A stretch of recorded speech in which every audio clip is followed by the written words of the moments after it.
দেবাশিস দা, Hindustan news পয়েন্টে স্বাগত। আজকে হ্যাঁ দেখা হ্যাঁ গেল বলুন। হাইকোর্টে জাহাঙ্গীর খানের যে রক্ষা কবচ, সেটা কিন্তু হাইকোর্ট থেকে জাজ কিন্তু আজ এক্সটেন্ড করলেন না। এই মুহূর্তে দাঁড়িয়ে কি হতে পারে জাহাঙ্গীরের? দেখুন, ইলেকশনে মধ্যে ওনাকে রক্ষা কবচ একটা কারণেই দেওয়া হয়েছিল, যাতে প্রচার করতে পারেন এবং অন্যান্য যে সমস্যাগুলো হতে পারে উনি যদি জেলে থাকতেন। তো সেটা অতি অবশ্যই হাইকোর্ট সেটা বিবেচনা করে কাউন্টিং অবধি ওনাকে অ্যালাউ করেছিল, মানে 26 তারিখ অবধি ওনার রক্ষা কবচটা ছিল।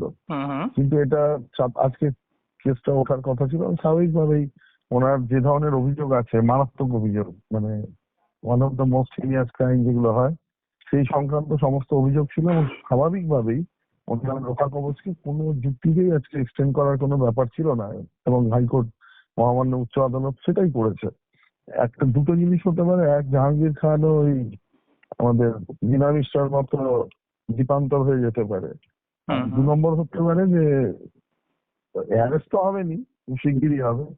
আমরা আশা করব যে পুলিশ যে দক্ষতা নিয়ে এখন কাজ করছে সেই হুম হুম। দক্ষতা বজায় রেখে অ্যারেস্ট করবে, এবং পোস্টাল ভায়োলেন্সেও কিন্তু ওনার নাম আছে, সেক্ষেত্রে সিবিআই, ইডি অনেক কিছুই পরপর ঢুকবে। তো পরবর্তীকালে জাহাঙ্গীর খান একের পর এক কেসে আমরা দেখব, যেমন সন্দেশখালীতে আনরানি হয়েছে, এরকম এরও একটা দীর্ঘমেয়াদী কিন্তু জেল যাত্রা হওয়ার খুব বড় সম্ভাবনা আছে।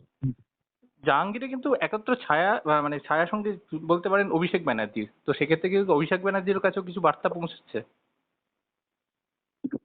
স্বাভাবিক ঘটনা, অভিষেক ব্যানার্জি দেখবেন যত বড় ক্রিমিনাল পশ্চিমবঙ্গে, একজন তো পালিয়ে গেল এবং সে অন্য দেশের সিটিজেনশিপে নিয়ে নিয়েছে। হুম হুম। এছাড়াও যারা এক্সিস্টিং যারা আছে, এই শাহজাহান, জাহাঙ্গীর, এদিকে শওকত, মানে যত নটোরিয়াস ক্রিমিনাল, এবং মানে নাম করতে গেলে প্রচুর সময় ধরে বলতে হবে, হুম হুম।